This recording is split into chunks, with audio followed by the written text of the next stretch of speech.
Science confirms that vitamin D provides many benefits to your physical and mental health. By Dr. Mercola. Vitamin D research continues to impress upon us the importance of appropriate sun exposure as the ideal way to optimize your vitamin D levels. Winter limits sun exposure for many up to 6 months of the year. During those times, your next best bet would be artificial UVB light, as UV ray exposure also appears to have health benefits above and beyond the production of vitamin D. One of the most damaging elements of standard tanning beds are the magnetic ballasts, which make that loud buzzing noise you hear in many tanning salons. If an electronic ballast is used, there are far less damaging EMFs, which provide most of the danger from tanning beds. The other concern is related to the bulbs used, as some may contain only UV light, which is primarily responsible for the tan, but doesn't increase vitamin D levels. For much of the northern hemisphere, vitamin D production is not possible from the sun during the winter months. You must use artificial UVB light or obtain vitamin D from your diet during this time.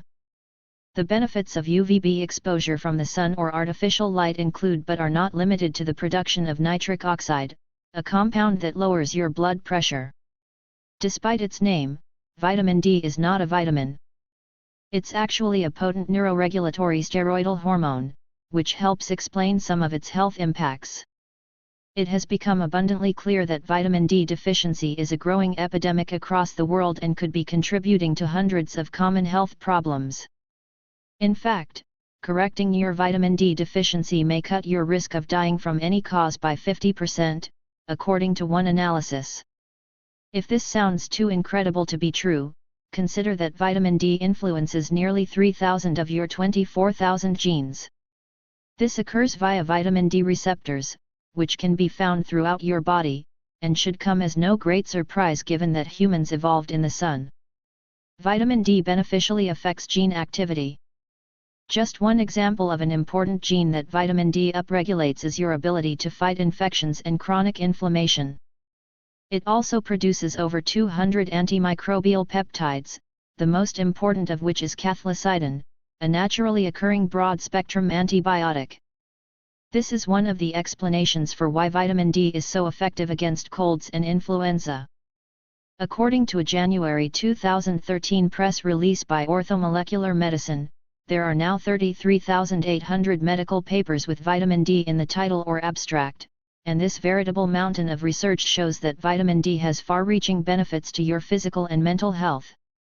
One such research has shown that vitamin D can improve pregnancy outcomes, reduced risk of cesarean section and preeclampsia, type 1 and 2 diabetes, heart disease and stroke, autism, Alzheimer's, and other brain dysfunction, bacterial and viral infections.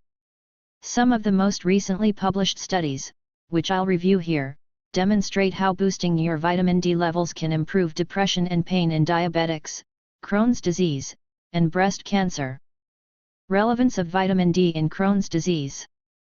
While previous research has associated low vitamin D levels with an increased risk of Crohn's disease and shown that correcting your vitamin D deficiency can improve symptoms of the disease, one of the most recent studies found a significant interaction between vitamin D levels and Crohn's disease susceptibility, as well as a significant association between vitamin D levels and genotype.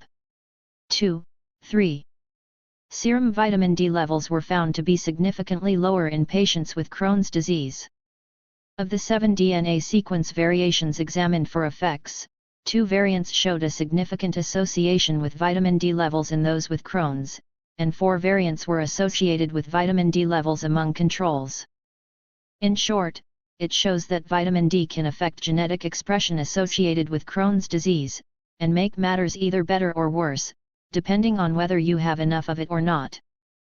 Vitamin D may reduce depression and pain. In related news, vitamin D supplementation has been found to reduce both depression and pain in diabetic women.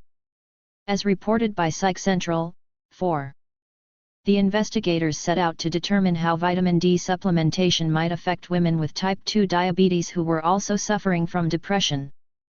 At the beginning of the study, 61% of women reported neuropathic pain, such as shooting or burning pain in their legs and feet, and 74% had sensory pain, such as numbness and tingling in their hands, fingers, and legs. During the course of the study, the participants took a 50,000 IU vitamin D2 supplement every week for 6 months. By the end of the study, the women's depression levels had significantly improved following the supplementation. Furthermore, participants who suffered from neuropathic and/or sensory pain at the beginning of the study reported that these symptoms decreased at 3 and 6 months following vitamin D2 supplementation. According to lead researcher Todd Doyle, PhD, vitamin D supplementation is a promising treatment for both pain and depression in type 2 diabetes. However, I would note that you'd probably get even better results using vitamin D3 rather than prescription D2. In fact, previous research suggests vitamin D2 might do more harm than good in the long term. Why I recommend vitamin D3 over D2. Vitamin D3. Drisdol is a synthetic form of vitamin D2 made by irradiating fungus and plant matter and is the form of vitamin D typically prescribed by doctors. This is not the type produced by your body in response to the sun or safe tanning bed exposure, which is vitamin D3. According to a 2012 meta-analysis by the Cochrane database, which assessed mortality rates for people who supplemented their diets with D2 versus those who did so with D3, there are significant differences in outcome between the two. 5. The analysis of 50 randomized controlled trials, which included a total of 94,000 participants, showed a 6% relative risk reduction among those who used vitamin D3. A 2% relative risk increase among those who used D2. That said, the featured research certainly sheds light on the role vitamin D can play in the management of type 2 diabetes and associated side effects. And when you consider that an estimated 60% of type 2 diabetics are vitamin D deficient, there's certainly plenty of room for improvement. 6. Additional support for the theory that vitamin D can be beneficial in the fight against type 2 diabetes was published last year. 7. Here, the researchers found a strong additive interaction between abdominal obesity and insufficient 25-OD in regard to insulin resistance. They also claim 47% of the increased odds of insulin resistance can be explained by the interaction between insufficient vitamin D levels and a high body mass index, BMI. Yet another study published in Diabetes Care also suggests vitamin D supplements may help prevent type 2 diabetes mellitus in people with prediabetes. 8. While the study is only an observational one and cannot establish causality, the researchers report that the participants who had the highest vitamin D levels were 30% less likely to develop diabetes during the 3-year evaluation period, compared to those with the lowest levels.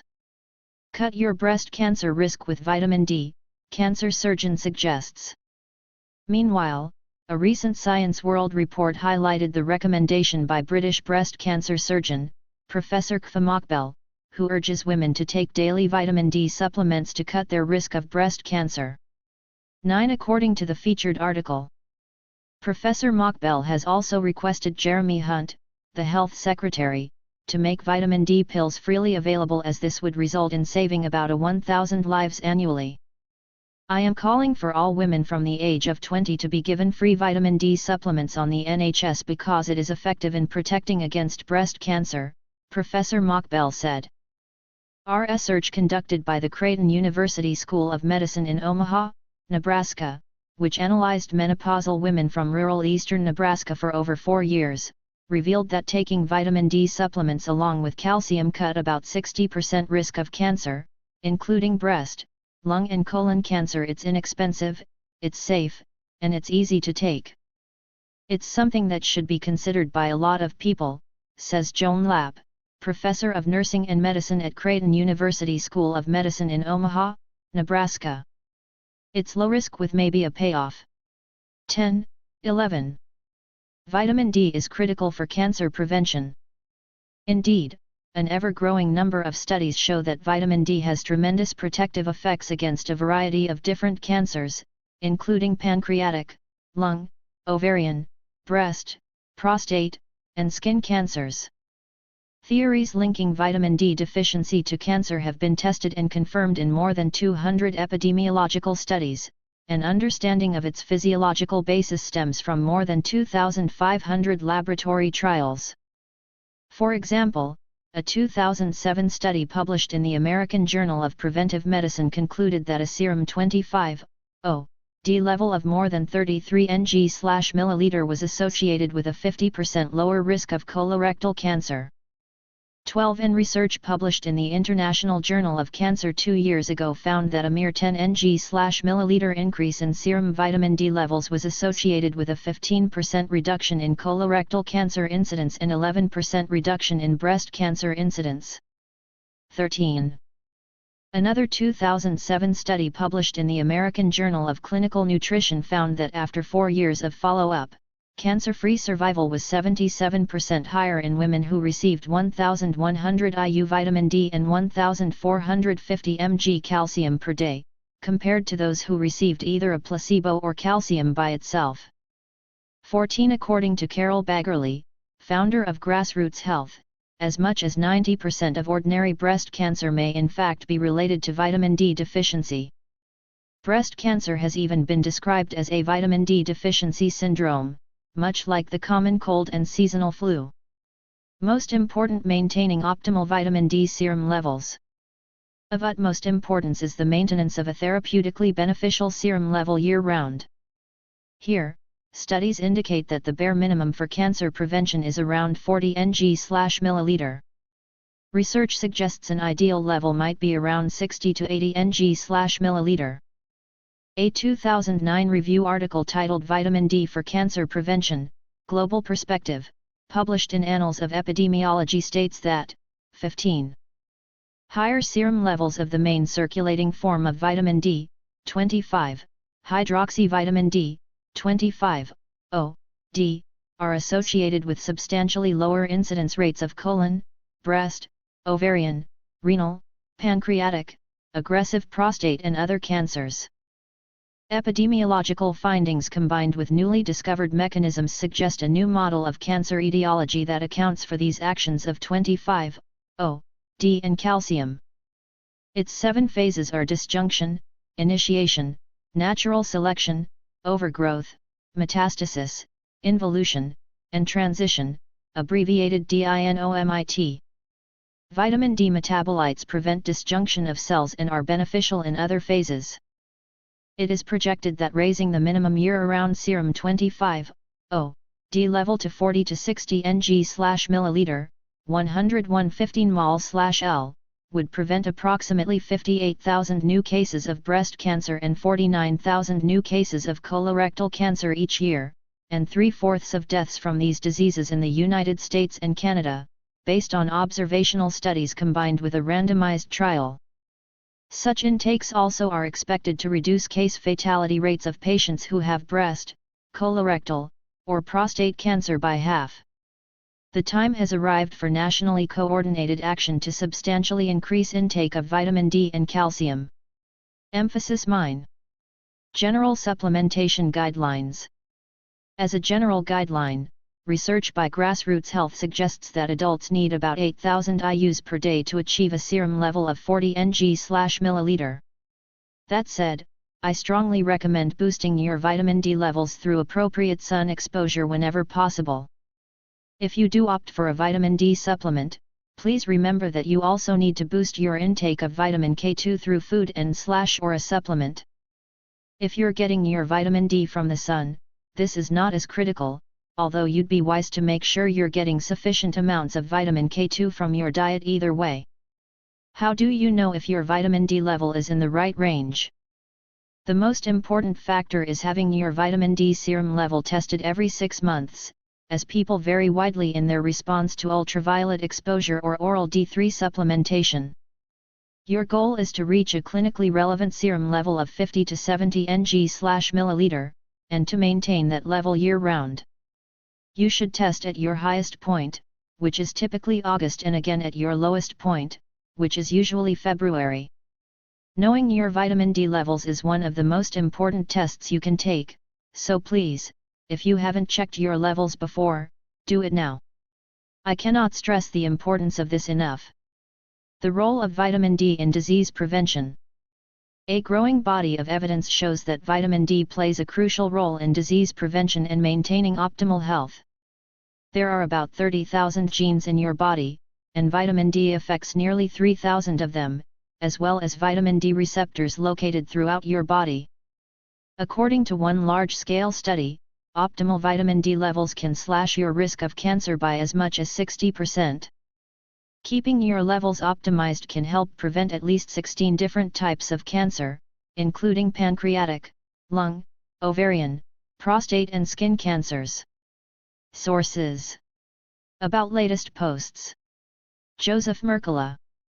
I am an osteopathic physician who believes that proper nutrition, not medicine, is the key to good health. I seek to treat the whole person, not just the symptoms. I offer you practical health solutions without the hype. Founded Mercola.com in 1997, which is now the most visited natural health site on the web with 1.5 million subscribers. My site is grounded on providing the latest health information and providing practical health solutions.